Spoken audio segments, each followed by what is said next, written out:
Today we will be discussing a very sad and sickening event. As of recently, we've all been watching the news, we've all heard about it. Russia has started its invasion of Ukraine. In front of me, I currently have a map that kind of shows Russia's progression into the country so far. So we have a landing made down from Belarus, we have some activity up in the north.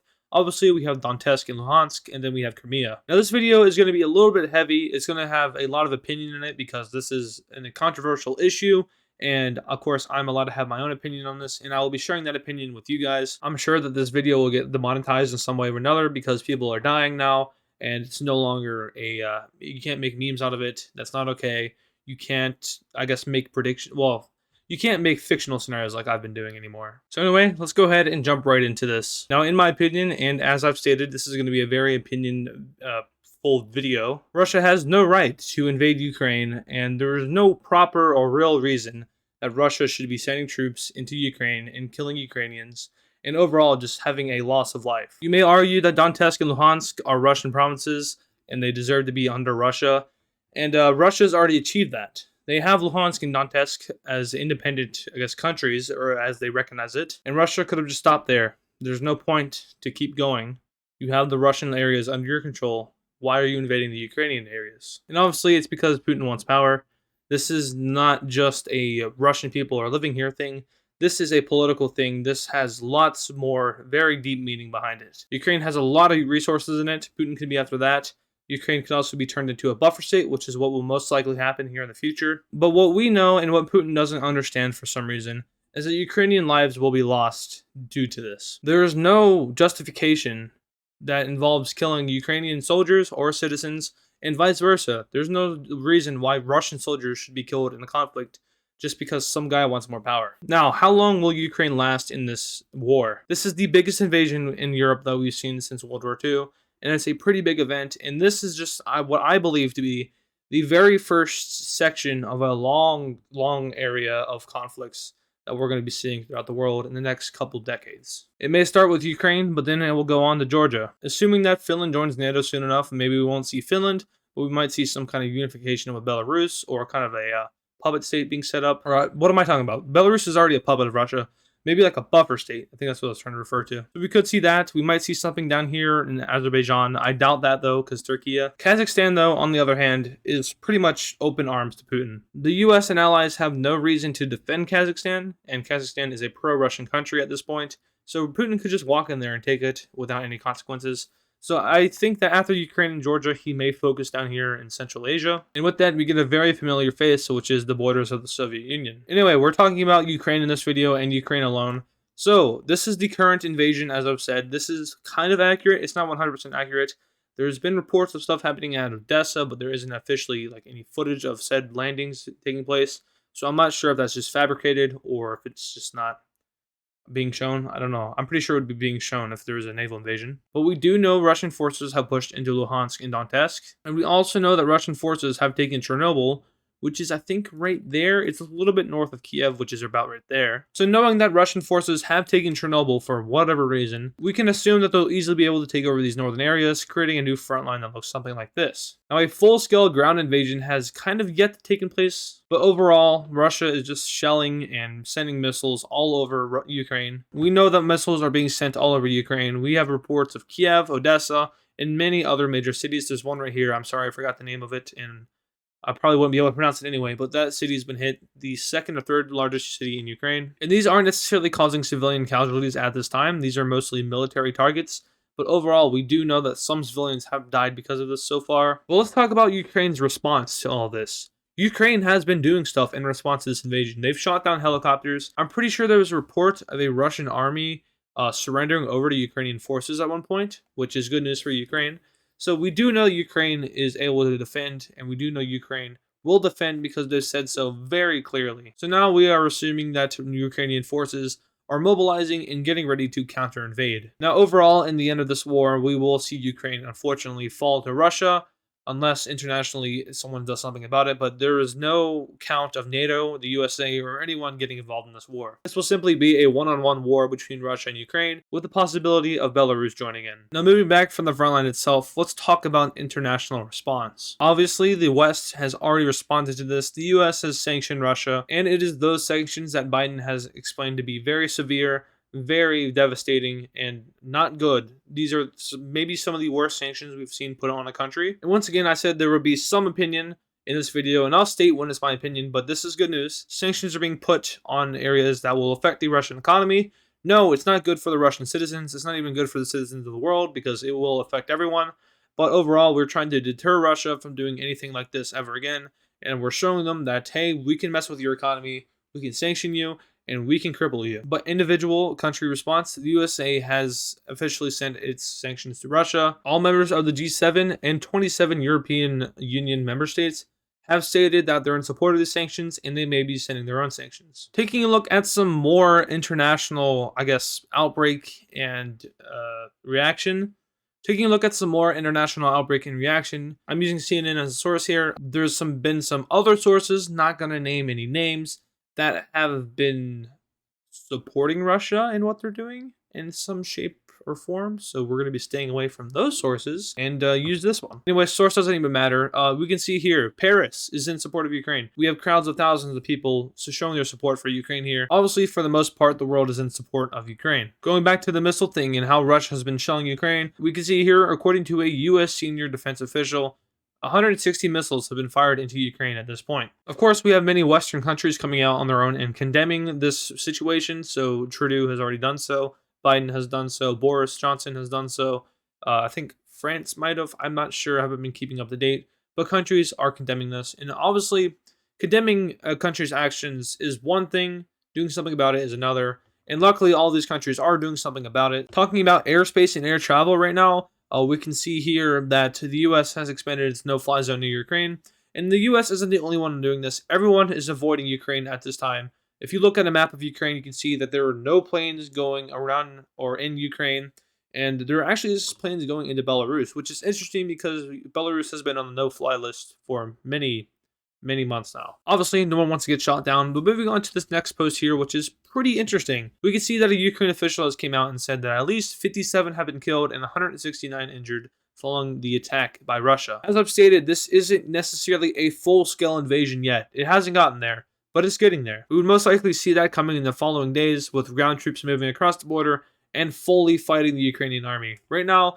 we're just seeing the pretext or the pre-invasion. This is just Russia weakening Ukraine, weakening cities, weakening military, weakening industry, and just making Ukraine less of a threat for when they actually invade. And I'm not saying this isn't war. This is full-on war.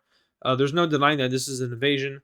It's the start of an invasion. We're getting there, as I've stated. It's coming the next couple of days. Taking a look at some images here, we actually haven't been seeing much images other than the videos that have been sent online. We see tanks. Obviously, we've been seeing that tanks are close to or getting into Ukraine at this point. Obviously, the missiles have been hitting lots of areas. People are leaving the country. Lots of stuff, crashes. We've been seeing a lot of Russian military aircraft being shot down by Ukraine. This is a pretty important image here. So we can see that everyone is leaving Ukraine. Most of the people are leaving to Poland. I've also heard that some people are going to Hungary. And just overall, everyone wants to get out of Ukraine, out of Kiev, out of the area, and avoid the attack. Here we actually have some numbers. 100,000 people have moved within Ukraine.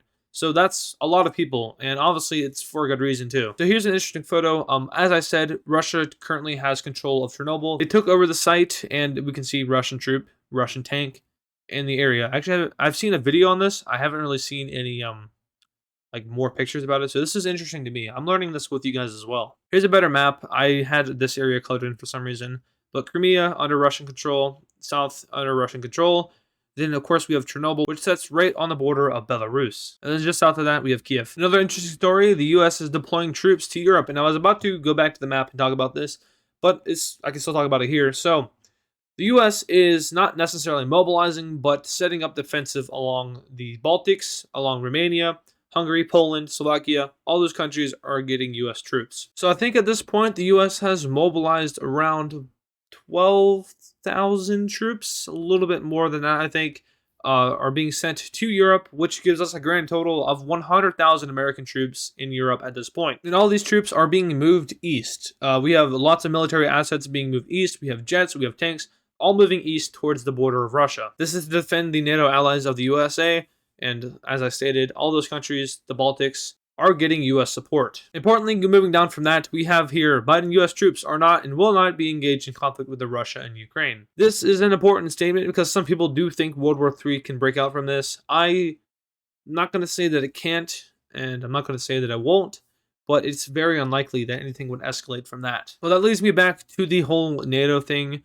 If a single Russian troop, as he stated, sets foot in a NATO country, whether that be Poland, Estonia, Romania, any of those countries, if a single Russian troop sets foot in one of those countries, that activates NATO, and there will be consequences. Now, will this turn into nuclear war? It might, and I've been straying away from saying that it will for a long time, but honestly, it might, and that's because Putin has said, and I don't know if it's on this article anywhere, but they have said that if any outside country gets involved with the Ukrainian conflict, he will not rule out the decision of using nuclear bombs against them. Another interesting story here. Hundreds of people detained in anti-war protests around Russia. So Russia, as we know, is not a very democratic country. Putin is a dictator, just like how in China they have a dictator. Putin is a dictator. There's no debating that. He kills people he doesn't like. He imprisonates people that are his opponents in politics. And elections are clearly rigged in Russia. So it's very clear that, like I said, Putin is a dictator. And with dictatorships, we have big people with big power. And we usually have a group of people around that person just, to kind of raise the oligarch. So now we have around 1,000 people being imprisoned because they're protesting against the war. Putin claims that Russia is democratic in some way.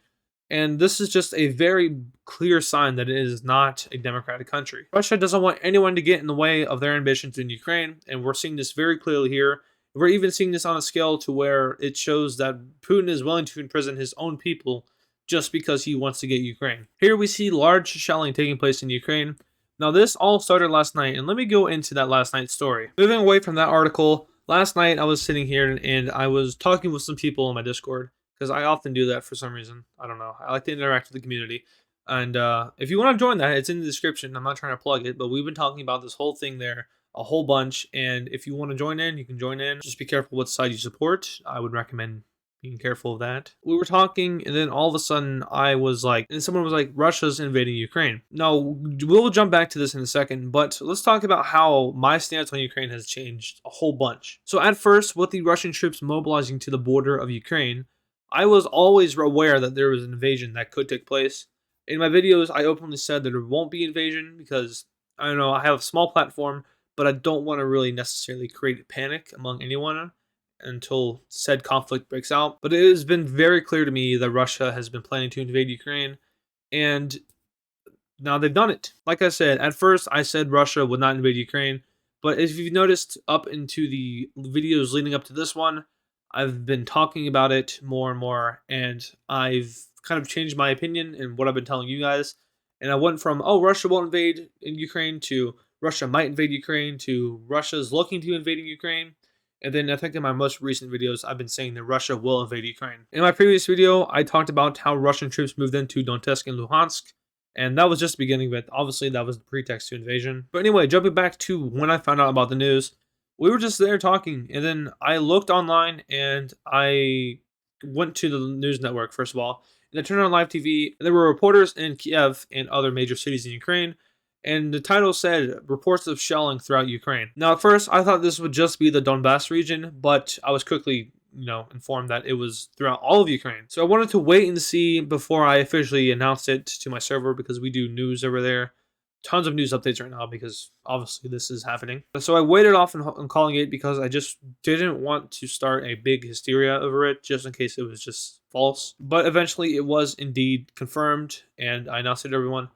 And yeah, so that was interesting. Lots of people were saying that Russia would not invade Ukraine, and here we are. So if you said Russia wouldn't invade Ukraine, then here we are. Obviously there's no hard feelings. It's understandable. But at the same time, I believe that it was very obvious. The US government was also very on point with this.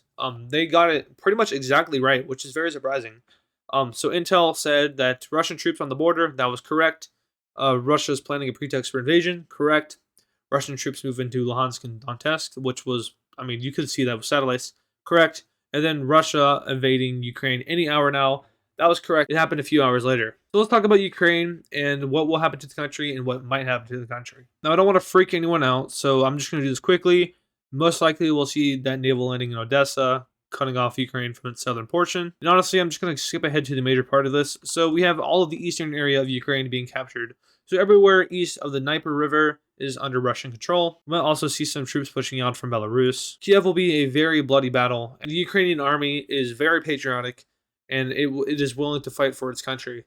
So that's good news for Ukraine, bad news for Russia because that means more casualties. Actually, no, that's not bad news for Russia because Russia doesn't care, but bad news for the world because that means more casualties. So with the fall of Kiev, we have the eventual surrender of Ukraine, and I do firmly believe this is what Europe will look like in the next coming months. Russia will most likely completely annex all the areas east of the Dnieper River and make a new puppet out of the rest of Ukraine. This would serve as a buffer zone with NATO, sort of how what Belarus is. And overall, this was most likely Putin's ambitions. So what's happening next after this? Well, we would most likely see Georgia go to war, and we would most likely see a repeat of what's happening in Ukraine. We already know that these two regions are under Russian control in a way, and we might see something very similar but on a smaller scale in Georgia. One last final talking point before I round off this video is that Russia wasn't prepared for NATO. Now, this is a very kind of wary statement. I'm not 100% sure if I'm right on this, but I do believe Russia was preparing for a NATO response. A few months ago, we saw Russia put defenses near Japan, so we've had missiles being set up over here, and this is just in case, I'm assuming,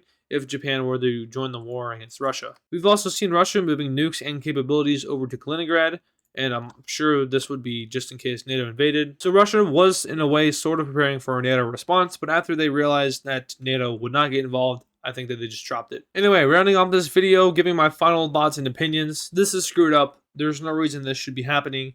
Russia should obviously withdraw its forces from Ukraine, although that will probably not happen because there's already been active firing, people have died. And I don't think Russia will let those people die for no reason. So I throw my full support behind Ukraine and the Ukrainian people. This is severely screwed up. And yeah, so I just want to address this event, obviously because I'm a war/mapping channel. I would talk about this kind of thing. And if anything major happens in the upcoming days, hours, weeks, months, whatever, then I will make a video about it. But for now, I'm going to be straying away from the Ukraine-Russia kind of conflict in order to kind of, I guess, respect the people that are going to die in the upcoming days and kind of just put this aside and look at something else to kind of distract everyone from what's happening here. So thank you guys for watching this video. If you enjoyed it, leave a like on it, subscribe to the channel if you're new, and I will see you guys in the next video.